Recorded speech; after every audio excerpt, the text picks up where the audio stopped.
kedua, Aidagara artinya apa? Artinya dia itu menjaga keharmonisan. Dia itu menjaga relasi. Makanya Naruto itu apa? Konsepnya itu teman. Ya, konsepnya itu berteman, menghadapi segala sesuatu lewat pertemanan, lewat relasi. Makanya dia itu membangun keluarga, membangun masyarakat. Cita-cita jadi apa? Hokage, Gibran. Ya, beda sama Sasuke. Sasuke itu dia nggak percaya sama konsep keluarga, nggak percaya sama konsep masyarakat. Kenapa? Karena keluarganya pernah berkhianat, Pak. Orang tuanya dibunuh sama siapa? Kakaknya Itachi. Nah, Itachi dikhianati sama siapa? Sama Hokage ketiga kan? Ustadznya Hawaii lah. Nonton karena lagi, tapi harus mengambil filsafat di situ, Pak. Assalamualaikum warahmatullahi wabarakatuh. Waalaikumsalam. Ila hadratin Nabiyil Mustafa sallallahu alaihi wasallam. Tsumma ila ruhil iman Qutbil irsyad wa qawzil ibad wal bilad Al-Habib Abdullah bin Alamil Haddadi wa usulihi wa furu'ihim anna Allah yaghfir lahum wa yarhamhum wa yu'ali darajatihim fil jannah wa yanfa'una bi asrarihim wa anwarihim wa ulumihim wa nafahatihim fid dini wad dunya wal akhirah. Syai'un lillahi lahumul fatihah. A'udzu billahi minasy syaithanir rajim. Bismillahirrahmanirrahim. Ar-Rahmanir-Rahim. Maliki yaumiddin. Iyyaka na'budu wa iyyaka nasta'in. Ihdinas siratal mustaqim.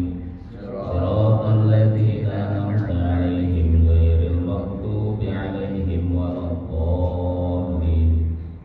Tsumma ila ruhi abaina wa ummahatina wa ajdadina wa jaddatina wa ikhwanina wa akhwatina wa qarabatina wa jiranina wa man ahsana ilaina wa man zalamna aw asa'na ilaih. Siyama walidina wa ustadina wa murabbina wa qudwatina al-marhumil maghfur lah wal mujahid fi sabilillah Syekh Kiai Haji Nur Ali bin Hajjah Maimunah wa usulihi wa furu'i thumma ila ruh. Sebutkan almarhumah kita masing-masing. Wa usulihi wa furu'i wa usulihim wa furu'ihim anna Allah yaghfir lahum wa yarhamhum wa yu'li darajatihim fil jannah wa yanfa'una bi asrarihim wa anwarihim wa ulumihim wa nafahatihim fid dini wad dunya wal akhirah. Syai'un lillahi lahumul fatihah. A'udzu billahi minasy syaithanir rajim. Bismillahirrahmanirrahim. Alhamdulillahi rabbil alamin. Ar-Rahmanir Rahim. Maliki yaumiddin. Iyyaka na'budu wa iyyaka nasta'in. Ihdinas siratal mustaqim. Siratal ladzina an'amta 'alaihim Ghairil maghdubi 'alaihim waladdallin. Amin. Bismillah. Walhamdulillah wassalatu wassalamu ala Rasulillah Muhammad bin Abdillah wa ala alihi wa sahbihi wa mawala. Qala ta'ala wa dzakir fa inna dzikra tanfa'ul mu'minin. Yang saya hormati dan saya muliakan segenap hadirin jamaah Masjid Miftahuddin, wabil khusus Ketua Dewan Kemakmuran Masjid beserta seluruh jajaran pengurusnya,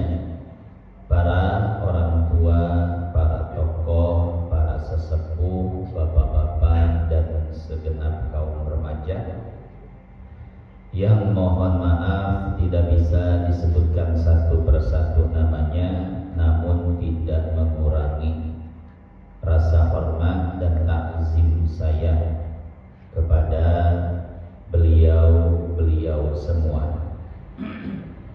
Hadirin jamaah yang dimuliakan Allah, hari ini adalah hari Rabu malam Kamis, tanggal 3 September tahun 2025. Itu tanggal Masehinya. Tanggal Hijriahnya kira-kira sudah masuk tanggal berapa? 11 Rabiul Awal. Berarti besok malam Jumat adalah malam kelahiran baginda Nabi besar Muhammad sallallahu alaihi wasallam. Karena Rasul dilahirkan pada tanggal 12 Rabiul Awal. Jadi malam besok, malam Jumat ada maulid, dan di mana hadir. Ya. Ada yang dekat, gak ada yang dekat, jauh, hadir, susul. Karena sayang kalau kita melewatkan malam kelahiran baginda Nabi tanpa menghadiri acara maulid Nabi. Ya. Itu sebagai bentuk kegembiraan kita terhadap kelahiran baginda Nabi besar Muhammad sallallahu alaihi wasallam. Allah Subhanahu wa taala berfirman, "Qul bi fadlillah wa bi rahmatihi fabidzalika falyafrahu." Katakanlah, dengan sebab karunia dan rahmat dari Allah. Imam Suyuti menafsirkan rahmat Allah adalah wujudu Rasulullah sallallahu alaihi wasallam, kehadiran, kelahiran baginda Nabi besar Muhammad sallallahu alaihi wasallam. Jadi dengan kelahiran baginda Nabi besar Muhammad, falyafrahu, hendaklah kalian bergembira. Nah, jadi besok malam Jumat adalah malam dilahirkannya baginda Nabi besar Muhammad, maka kita dianjurkan untuk bergembira. Dengan cara apa? Salah satunya tadi dengan cara menghadiri acara-acara maulid baginda Nabi besar Muhammad sallallahu alaihi wasallam.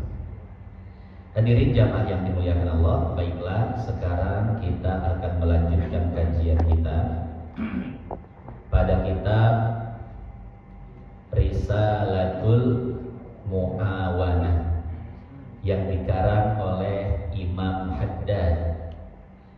Siapakah Imam Haddad? Yaitu Al-Habib Abdullah bin Alawi Al-Haddad. Kita singkat saja ya, jadi Imam Haddad. Pada kesempatan sebelumnya kita sudah bahas pembagian tasawuf. Ada tasawuf amali dan ada tasawuf falsafi. Tasawuf amali adalah tasawuf yang membahas tentang amalan-amalan hati, membahas tentang ikhlas, ridho, syukur, sabar, wara, zuhud, dan lain sebagainya. Itu namanya al-munjiyah, amalan-amalan hati yang dapat menyelamatkan. Ada lagi al-muhlikat, amalan-amalan hati yang dapat mencelakakan, seperti riya, ujub, takabur, sum'ah, dan lain sebagainya. Ya, itu tasawuf apa? Amali. Kemarin sudah kita bahas secara rinci. Yang kedua ada namanya tasawuf falsafi, tasawuf yang melibatkan filsafat. Ini tasawufnya Imam Ibnu Arabi, tasawufnya Al-Imam As-Suhrawardi, termasuk tasawufnya Syekh Ibnu Athaillah As-Sakandari dalam Al-Hikam. Itu tasawuf falsafi. Ya, tasawuf yang melibatkan pemikiran ilmu filsafat. Nah, pada kesempatan kali ini tasawuf yang kita kaji adalah tasawuf amali. Tasawuf yang membahas tentang amalan-amalan hati, atau bahasa lainnya tasawuf akhlaki. Tasawuf akhlak. Dari sekian banyak kitab tasawuf amali, yang kita pilih adalah Risalatul Mu'awanah yang dikarang oleh Imam Haddad. Sekarang akan kita baca kitabnya, dan ini baru pembukaan. Kemarin prolog dulu tentang tasawuf, sekarang baru kita masuk kitabnya. Qalal muallif, pengarang kitab ini yaitu Imam Haddad. Beliau mengatakan Bismillahirrahmanirrahim, dengan nama Allah yang Maha Pengasih lagi Maha Penyayang.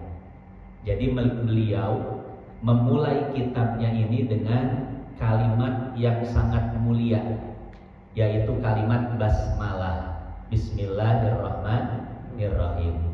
Karena satu urusan jika dimulai dengan basmalah, maka keberkahannya akan melimpah dan sempurna. Tapi sebaliknya, kalau satu urusan tidak dimulai dengan basmalah, maka tidak ada keberkahan di dalamnya. Atau ada keberkahan tapi tidak sempurna. Lihat hadis riwayat Imam Abu Daud. Kata Nabi, kullu amrin dzibalin la yubda'u fiha bi bismillahirrahmanirrahim fahuwa aqta. Setiap urusan penting yang tidak dimulai dengan bismillahirrahmanirrahim, maka dia akan terputus. Apa yang dimaksud terputus? Di dalam Nailur Roja, Syarah Safinatun Najah yang paling ringan aja di kitabnya, di sana disebutkan ay qalilul barokah, yaitu sedikit berkahnya. Ya, ada sebuah kisah, ini kisah nyata ya. Saya punya teman kalau makan itu jarang ngunyah, Pak. Jarang ngunyah. Di sini ada nggak kalau makan nggak dikunyah? Bubur. Ya, itu teman saya kalau makan nasi, lontong, gemplong, apem, apapun nggak dikunyah, gigit telan, paling kunyah sekali 2 kali. Seharusnya kunyah itu minimal 33 kali ya, itu bagusnya, optimalnya gitu ya, bagusnya 33 kali. Biar lembut, biar masuknya enak. Ya, secara ilmu kedokteran kok nggak salah itu ya. Minimal 33 kali, sama kayak zikir tuh. Subhanallah, subhanallah, alhamdulillah, Allahu Akbar, kan 33 kali ya. Sama ngunyah, optimalnya 33 kali. Itu teman saya paling ngunyah sekali 2 kali telan. Tapi satu ketika dia makan sesuatu, perasaan di dalam hatinya pengen ngunyah banyak. Akhirnya setelah dia ngunyah banyak, ternyata apa? Di dalam makanan itu ada staples. Sering gak nemuin? Kadang begitu ya? Enggak, sering sih. Kadang ada staplesnya. Ya kalau rambut sih di mana-mana kayaknya ada ya kalau rambut ya. Suka nemu rambut kita di ketoprak, di bubur, nasi uduk ya. Aduh, mama tuh jorok. Ya kan? Yang penting rambut dimakan gak masalah pas staples. Kalau kemakan, biasa dia tidak kunyah. Tapi satu ketika dia pengen kunyah. Setelah dikunyah ada staplesnya. Astagfirullahaladzim, untung aneh kunyah katanya. Coba kalau nggak kunyah, kira-kira masuk nggak? Masuk. Nah, kenapa sampai Allah memberikan perasaan untuk mengunyah? Karena tadi mengawali makan dengan Bismillahirrahmanirrahim, ada berkahnya. Coba kalau nggak Bismillah, mungkin Allah nggak kasih perasaan buat ngunyah, sehingga yang terjadi apa? Kalau masuk bisa jadi penyakit, ya. Nah, jadi seperti itu. Makanya setiap urusan kita mulai dengan Bismillahirrahmanirrahim. Agar apa? Agar berkah. Berkah gambarannya seperti tadi, Pak, yang seharusnya celaka jadi tidak celaka. yang seharusnya sakit jadi tidak sakit. Kenapa? Karena ada keberkahan bismillah di situ. Nah, Imam Haddad memulai kitabnya ini dengan bismillahirrahmanirrahim agar keberkahannya itu melimpah dan sempurna. Kemudian beliau mengatakan, Rabbi yassir wa a'in ya karim waftah bil haqqi wa antal fattahul alim. Beliau meminta 3 permintaan kepada Allah. Pertama, agar proses penulisan kitab ini diberikan kemudahan oleh Allah. Yang kedua, beliau meminta pertolongan kepada Allah.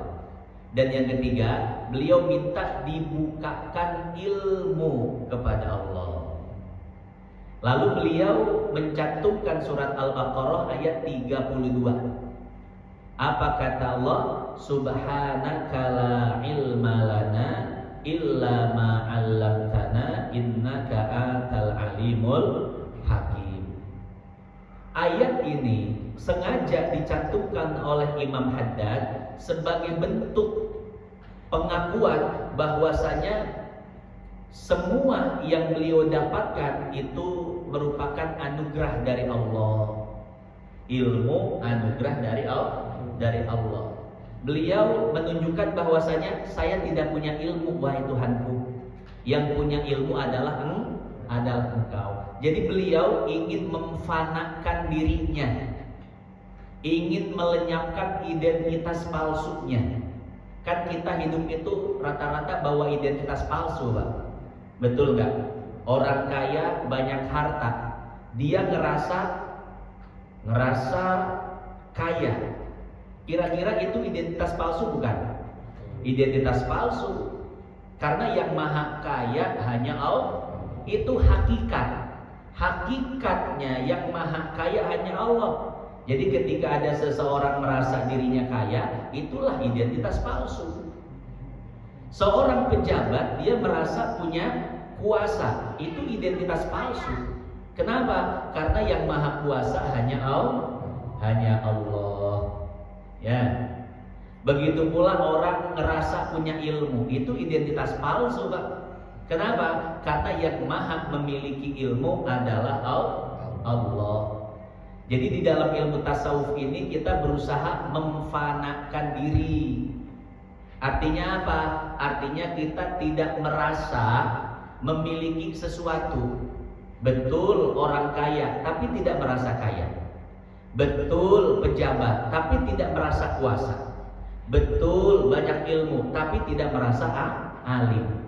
Jadi ilmu tasawuf ini ilmu tazkiyatun nufus, ilmu untuk membersihkan jiwa, membersihkan kolbu, membersihkan diri dari penyakit-penyakit tersebut. Kan penyakitnya iblis itu penyakit rasa, betul nggak?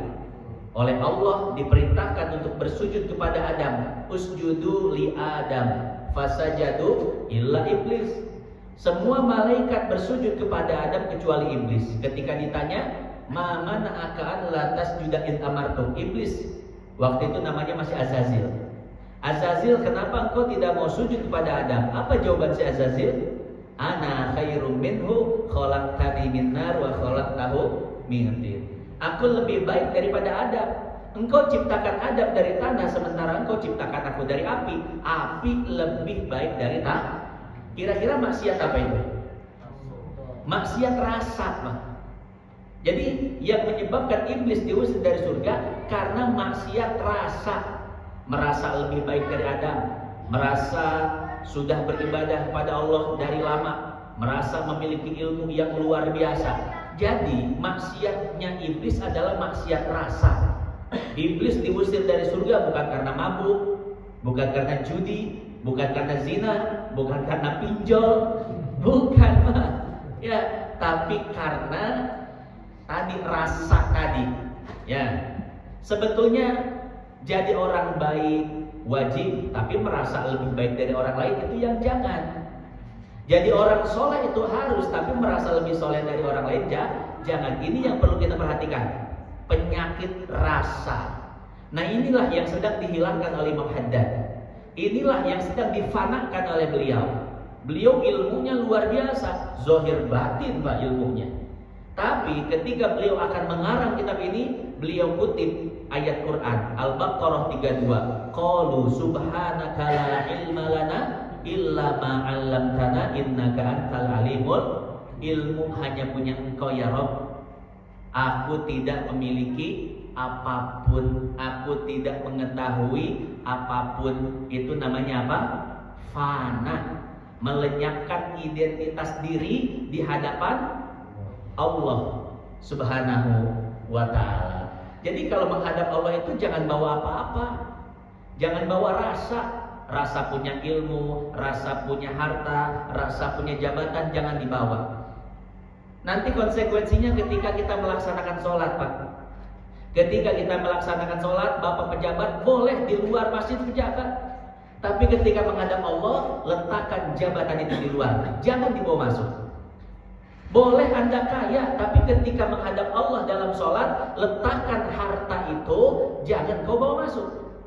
Boleh kau berilmu, semua ilmu dikuasai, tapi ketika menghadap Allah, jangan bawa rasa punya ilmu. Pokoknya kalau sudah menghadap Tuhan, Sang Pencipta, fanakan semuanya. Jadilah hamba yang paling jelata di hadapan Tuhan yang Maha Kuasa. Jadi seperti itu ya, fana di hadapan Allah. Cuman kalau lagi interview kerja jangan fana. Atau di interview kerja nih, fana langsung. Ditanya sama HRD, apa keahlian kamu? Saya tidak punya keahlian apapun. Karena semua keahlian adalah milik Allah. Waduh, mantap ini. Kata HRD-nya, untung HRD-nya ngerti tasawuf. Oh lagi panah ini orang. Langsung diterima, tapi jadi DKM musola. Tugas kamu jadi DKM musola pabrik. Kira mau diterima jadi karyawan, jadi merebut. Ya Allah, ya Rabb. Ya, iya. Jadi kalau sama orang toy, apalagi di interview kerja, jangan fana ya. Jangan fana. Nanti di interview calon mertua fana juga lagi. Kamu udah punya pekerjaan belum? Belum. Karena apa? Karena semua yang ada di muka bumi ini, di alam semesta milik Allah. Aku tidak punya apa-apa. Wih, luar biasa di calon mantu saya. Fana loh Pak. Ya Allah ya Rabb. Nah begitu ya. Nah Imam Haddad di sini sedang memfanakan diri. Ilmunya banyak luar biasa. Tapi ketika akan mengarang kitab ini, beliau bilang apa? Subhanaka la ilma lana illa ma 'allamtana innaka antal alimul. Kira-kira bisa dicontoh nggak Pak? Insya Allah.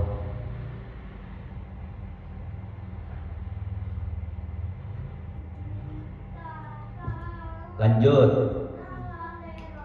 Beliau membuka kitabnya ini seperti biasa dengan hamdalah dan bersolawat kepada Nabi.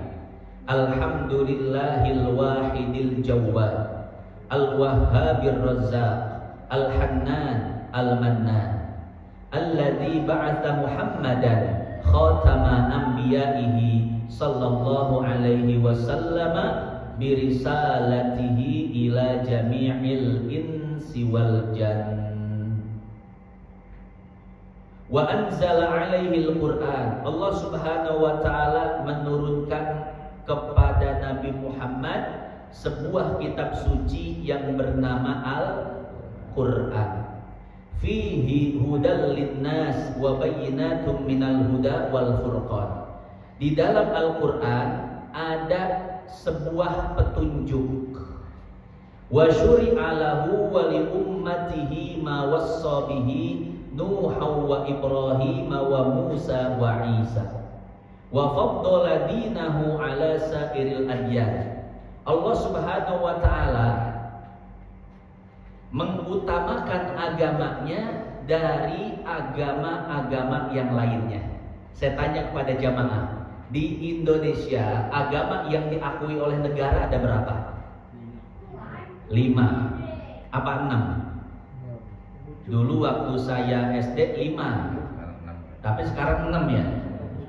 Ya, pertama Islam. Kedua, Katolik. Ketiga, Protestan. Keempat, Buddha. Kelima, Hindu. Keenam, Konghucu ya. Agama itu Konghucu ya. Konghuan. Itu Konghuan. Kalengnya doang, isinya merengginan itu. Ya.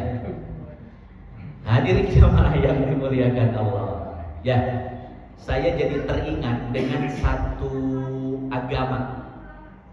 Ini agama saya suka filosofinya, saya suka pandangan hidupnya.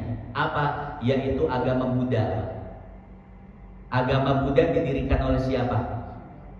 Siddhartha Gautama. Bapak percaya nggak kalau Siddhartha Gautama itu ternyata nabi?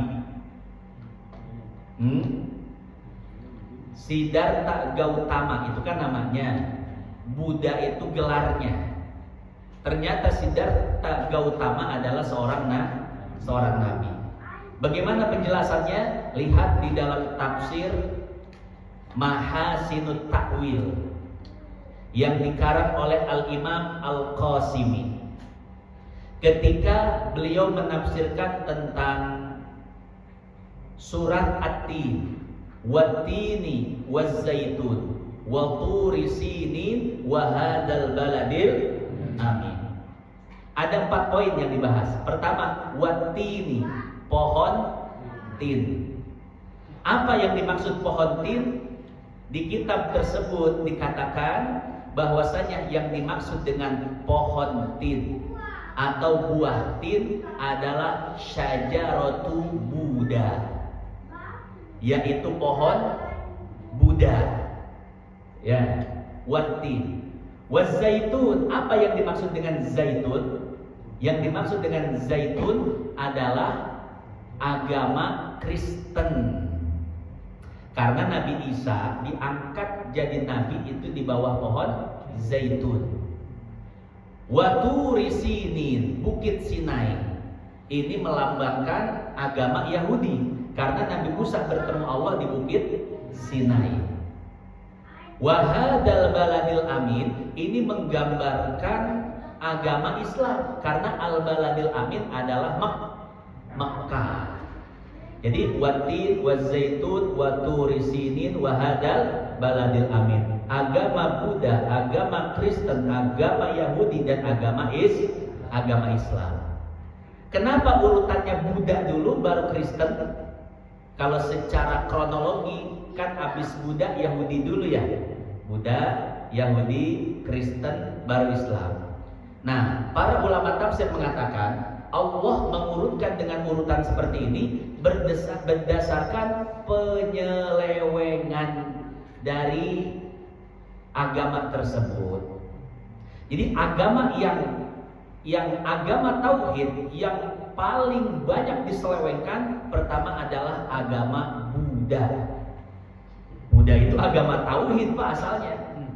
Karena saking diselewengkannya sampai-sampai tauhidnya nggak kebaca sama sekali. Makanya Bapak kalau belajar agama Buddha itu tidak ada teori ketuhanan, teori kenabian, nggak ada. Yang ada di dalam ajaran Buddha itu hanya filsafat hidup Siddhartha Gautama yang disebut dengan Buddhisme, paham Buddha. Jadi di ajaran Buddha yang sekarang itu tidak mengajarkan konsep ketuhanan, kenabian, enggak. Maka sebetulnya agama Buddha ini tidak bisa disebut dengan agama, hanya sekedar filsafat hidup, pandangan hidup, bagaimana manusia itu memandang kehidupan dunia ini. Ya. Nah, karena saking banyak penyelewengan sampai-sampai tauhidnya enggak kebaca sama sekali. Yang kedua, Waz-Zaitun artinya apa? Atau sebagai simbol apa? Agama Kristen. Ya. Agama yang penyelewengannya sangat banyak setelah agama Buddha adalah agama Kristen. Setelah agama Kristen baru apa? Yahudi. Yahudi itu penyelewengannya sedikit, Pak. Yahudi dan Islam bedanya cuma di Nabi Muhammad saja. Andai Yahudi mau menerima Nabi Muhammad, mereka udah Islam, Pak. Teori ketuhanannya sama dengan Islam. Tuhan, tidak butuh pada tempat, tidak terikat dengan waktu, tidak memiliki jisim, jasad. Itu sama teori ketuhanan umat Islam dengan Yahudi. Bedanya tadi di Muhammad saja. Orang Yahudi tidak mau menerima Nabi Muhammad sebagai nabi terakhir. Kenapa? Gengsi. Ya, itu saja bedanya. Maka urutannya itu Buddha, Kristen, Yahudi dan Islam. Ya. Nah, dari mana kita tahu bahwasanya ternyata Siddhartha Gautama itu nabi? Ini bisa dilihat di dalam kitab Al-Qaulus Shahih Liman Baddala Dinal Masih yang dikarang oleh Imam Ibnu Taimiyah. Setelah beliau mencantumkan penafsiran tadi, beliau mengatakan innahu kana nabiyyan shadiqan, bahwasanya Siddhartha Gautama ternyata adalah seorang nabi. Itu Ibnu Taimiyah, Pak, yang mengatakan. Beliau mengatakan itu tidak sembarangan. Beliau mengatakan itu setelah melakukan penelitian yang sangat mendalam. Ibnu Taimiyah itu bukan orang sembarangan. Walaupun di tauhidnya kita nggak setuju ya, tapi di bidang keilmuan lainnya, hadisnya, fikihnya, sejarahnya itu luar biasa. Ibnu Taimiyah ini sampai mempelajari beberapa bahasa selain bahasa Arab. Bahasa Sanskerta, bahasa Persia, bahasa Romawi, semua dipelajari. Sampai-sampai beliau mempelajari agama, setiap agama beliau pelajari, termasuk agama Buddha. Setelah mempelajari agama Buddha, beliau mengatakan seperti itu, berkesimpulan bahwasanya Siddhartha Gautama adalah seorang nabi. Nah, ini pun disetujui oleh Profesor Dr. Quraisy Shihab di dalam tafsirnya, bahwasanya Siddhartha Gautama adalah nabi. Bahkan lebih spesifik Buya Hamka dalam tafsirnya, Siddhartha Gautama atau Buddha ternyata adalah Nabi Zulkifli. Nah, ini lebih spesifik lagi ya, disebutkan namanya. Nah, jadi seperti itu ya. Jadi ternyata Siddhartha Gautama atau Buddha adalah seorang nabi. Sampai sini paham, Pak? Karena memang sejarah-sejarah itu banyak penyelewengan. Ya. Nah, oleh ulama-ulama sekarang banyak diteliti lagi dengan keilmuan-keilmuan tertentu ya. Sama seperti Brahmana, setelah diteliti ternyata siapa? Nabi Ibrahim. Brahmana, ada Brahmana. Selain Brahman nanti jadi Atman dan lain sebagainya. Ya, nah kita fokus ke agama Buddha dulu tuh. Agama Buddha. Ternyata Siddhartha Gautama adalah seorang nabi. Cuman saya cukupkan pembahasan sampai situ, Pak. Saya nggak mau ngambil konsekuensi fikihnya. Cuman saya ngasih clue-nya saja ya. Dalam fikih pernikahan ada yang diistilahkan ahlul kitab.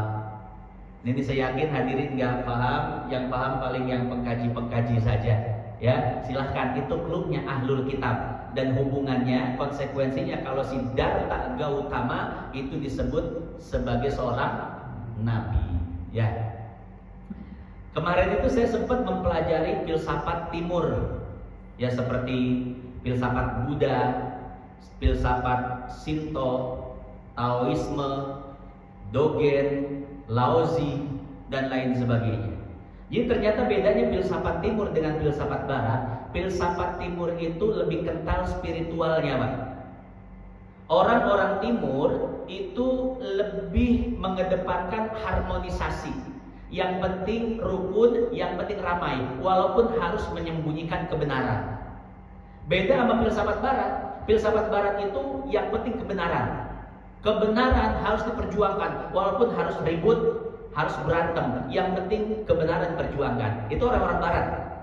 Kalau filsafat orang-orang timur seperti tadi, ya, si Buddha, Laozi, Dogen dan lain sebagainya, mereka lebih mengedepankan harmonisasi.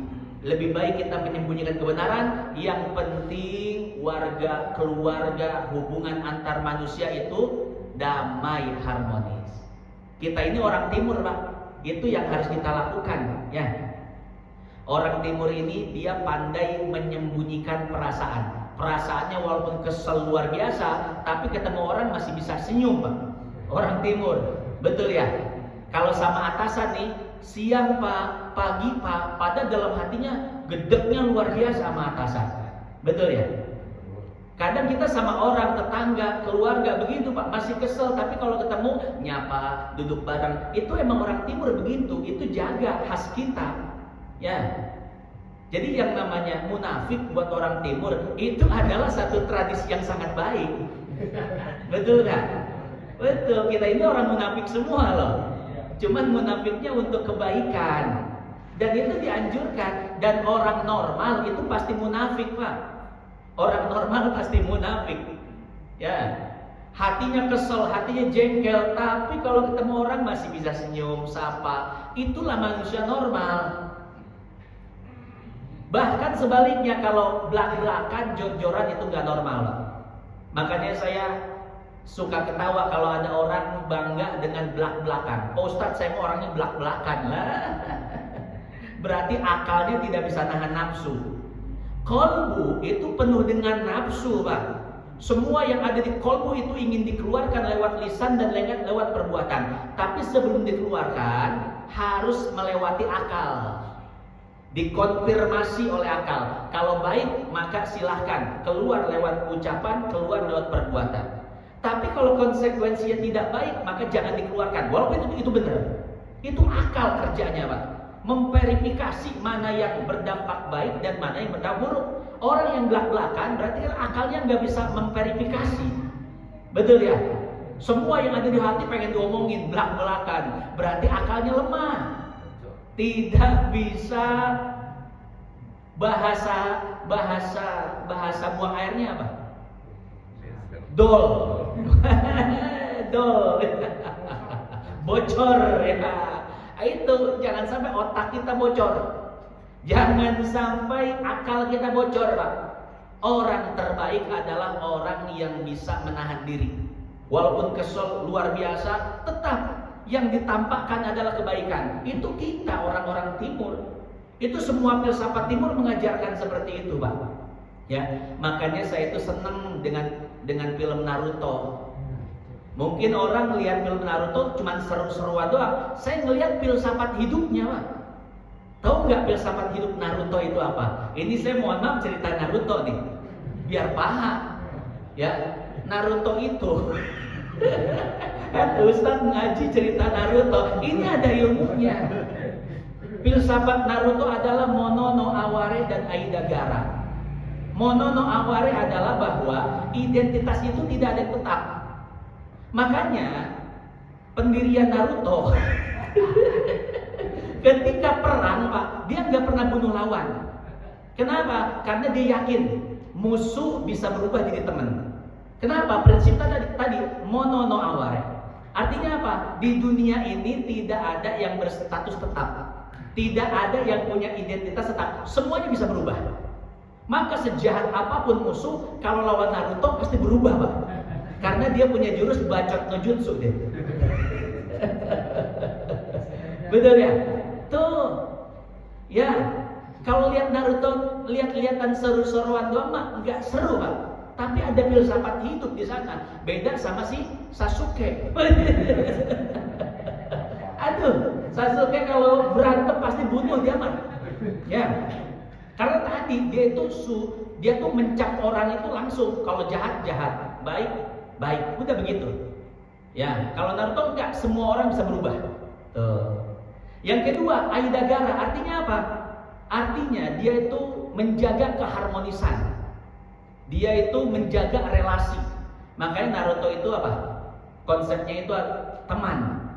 Ya, konsepnya itu berteman, menghadapi segala sesuatu lewat pertemanan, lewat relasi. Makanya dia itu membangun keluarga, membangun masyarakat, cita-cita jadi apa? Hokage, Gibran. Ya, beda sama Sasuke. Sasuke itu dia nggak percaya sama konsep keluarga, nggak percaya sama konsep masyarakat. Kenapa? Karena keluarganya pernah berkhianat, Pak. Orang tuanya dibunuh sama siapa? Kakaknya Itachi. Nah, Itachi dikhianati sama siapa? Sama Hokage ketiga kan? Ustadznya Hawaii lah, nonton karena dia, tapi harus mengambil filsafat di situ, Pak. Dia sehingga tidak percaya dengan keluarga, tidak percaya dengan konsep masyarakat, makanya hidupnya itu menyendiri, betul ya? Hidupnya menyendiri dia. Nah, belum lagi kalau kita ceritain si Nagato Pain dan lain sebagainya. Ya, banyak gitu, Pak. Itu film yang penuh dengan ideologi dan filsafat hidup. Nah, setelah dicari-cari ternyata ideologi filsafat hidup itu di film Naruto itu adalah Buddhisme dan Shinto. Shinto ini saya ceritakan sedikit, Pak. Shinto itu sebetulnya bukan agama tapi tradisi Jepang. Orang aliran Shinto, mereka menganggap bahwa segala sesuatu yang ada di dunia ini memiliki roh. Gunung punya roh, tanah punya roh, bumi punya roh, api punya roh, awan punya roh, pohon semuanya punya roh. Ya. Dan mereka akan menjaga roh-roh suci itu. Makanya orang-orang Shinto itu nggak pernah mengeksploitasi alam.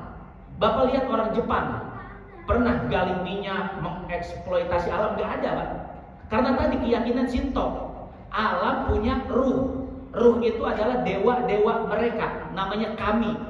Bahasa Jepangnya, kami itu dewa. Ya. Makanya orang-orang Jepang nggak pernah mengeksploitasi alam. Kenapa? Pandangan hidupnya tadi Shinto. Di Indonesia ternyata Shinto itu sama dengan Sunda Wiwitan. Deddy Mulyadi tahu? Itu filsafatnya Deddy Mulyadi, Sunda Wiwitan, silih asih, silih asah, silih asuh. Cuman bedanya Shinto tidak mengakui Tuhan, kalau Sunda Wiwitan masih mengakui Tuhan, Sang Yang Kersa, Tuhan yang Maha Kuasa. Apakah orang yang berpandangan Sunda Wiwitan bisa beragama? Bisa. Contohnya Deddy Mulyadi. Dia itu filsafatnya, pandangan hidupnya Sunda Wiwitan, Pak. Tapi agamanya Islam. Cuman sebagian-sebagian ritualnya mungkin yang perlu dilurus-luruskan dikit ya. Ada ritual-ritual yang perlu diluruskan dikit. Nah, jadi seperti itu, ya.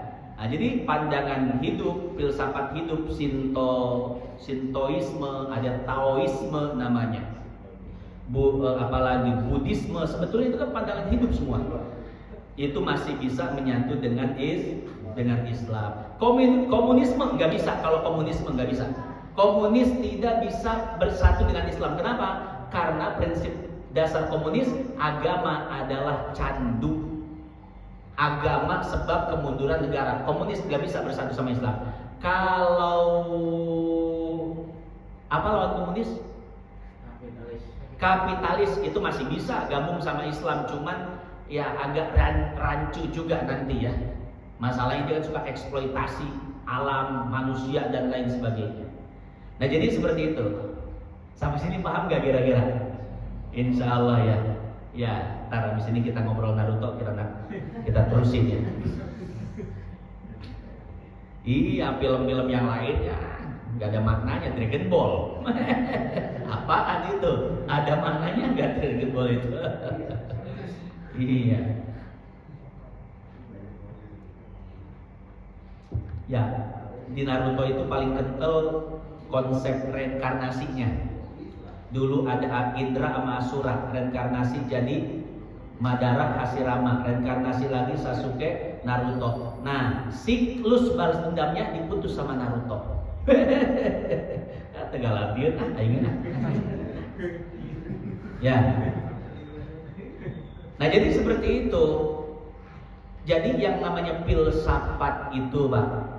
Filsafat itu induk dari segala ilmu, cara kita berpikir, memandang kehidupan seperti apa. Ya, maka ketika filsafat bersatu dengan ajaran-ajaran Islam, mantap itu, Pak. Ya, jadi seorang Muslim yang berfilsafat itu keren banget itu. Sampai sini paham? Ya, kita lanjut lagi. Kita ngaji tasawuf nih, ngapa bahas-bahas Naruto? Nah, karena memang seperti itu, tasawuf itu bukan punya Islam doang. Kristen ada tasawufnya, Buddha ada tasawufnya, Hindu ada tasawufnya. Karena tasawuf itu pandangan hidup. Nah, ya, pandangan hidup. Bahkan orang yang tidak beragama seperti Shinto itu punya pandangan hidup dan lain sebagainya. Lanjut, wa ja'alahu akrama khalqihi alaihi wa ja'ala ummatahu khaira ummatin ukhrijat linnas yu'minuna billahi wal yaumil akhir wa ya'muruna bil ma'ruf wa yanhauna 'anil munkar wa yata'awanuna 'alal birri wat taqwa wa la yata'awanuna 'alal itsmi wal 'udwan wa yuqimuna as-shalah wa yu'tuna az-zakah wa yatawasawna bil haqqi was sabr wa yujahiduna fi sabilillah wa la yakhafuna fillahi lawmata la'im min ahli az-zaygi wal khidlan fama yasuddu an sabilillah wa yalumu 'alal qiyami biwajibi haqqillah illa alladhina haqqat 'alaihimul kalimah minallahi bisyaqawati wal khusran wal khizyi wal hawan wala yatajarradu linushi ibadillahi wa da'watihim ila babillah illa alladhina sabaqat lahum minallahi al-husna bis-sa'adati wal aman wal fawzi war ridwan ulaika warasatun nabiyyin wa a'immatul muttaqin wa khiratu rabbil alamin minal mu'minina ar-rasikhina fil ilmi al-mutahaqqiquna bihaqa'iqil imani wal iqani wal ihsan al-waqifuna ala asrarillahi fi mulkihi wa malakutihi min tariqil kashfi wal iyan wa ma fazu bihadhil manaqib wa la wasalu ila hadhil maratib illa bi husni iqtifaihim wa kamal ittiba'ihim li imamil a'immatil ladzi arsalahu Allah ta'ala lil alamin rahmatan abdillah wa rasulihi wa habibihi wa khalilihi Sayyidina Muhammadin sallallahu alaihi wa ala alihi wa ashabihi wasallam fi kulli hinin wa awan salatan wa salaman daimaini bidawamillahil malikid dayyan. Titik plus capek. Ya, sampai situ dulu dah ya. Yang intinya ini baru muqaddimah, pembukaan. Imam Haddad itu menjelaskan tauhid beliau. Yang tadi dibacakan itu merupakan sedikit gambaran dari tauhid Ahlus Sunnah wal Jamaah, dan beliau pun memberikan tuntunan agar kita bisa mendapatkan derajat yang tinggi di sisi Allah. Kata beliau adalah dengan cara mengikuti jejak langkah baginda Nabi besar Muhammad sallallahu alaihi wasallam. Tidaklah seseorang menjadi ulama melainkan orang tersebut mengikuti jejak Rasulullah. Tidaklah seseorang menjadi wali melainkan dia mengikuti jejak Rasulullah. Tidaklah seseorang dianggap menjadi orang soleh melainkan dia adalah orang yang mengikuti jejak langkah Rasulullah SAW. Dan tidaklah seseorang selamat di akhirat nanti melainkan dia telah mengikuti jejak langkah baginda Nabi besar Muhammad sallallahu alaihi wasallam. Amma ba'du, fayaqul Abdul Fakir ila akhirih. Insyaallah akan kita lanjutkan pada